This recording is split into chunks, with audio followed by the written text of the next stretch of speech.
Hello guys, good morning. So ayan nga, kakagising ko lang and yes, tanghali na. Actually, 1:30 ako nagising today dahil ang sarap ng tulog ko dahil dun sa melatonin na iniinom ko. Anyway, sagutin natin itong question na to kung legit daw ba yung ball sort.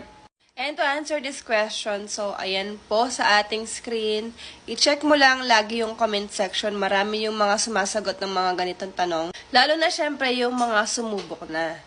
And meron din nag-comment, hindi ko lang mahanap yung comment niya. Tinatanong niya kung meron daw bang limit yung pagkuha ng mga na-earn natin doon sa coins. And to answer your question, hindi po or wala pong limit doon. So kahit magkano man yung nasa coins mo, and kung gusto mo nang kuhanin lahat ng yon, yung iba kasi meron silang limit na 6K lang, pero dito sa kay Ball Sort wala. So go lang. And ito tip lang, huwag kayo mag-focus lagi doon sa green money. Mag-focus din kayo doon sa coins kasi meron din tayong nakukuha doon. Nako-convert din yun guys and wala siyang limit so mag-focus din kayo doon.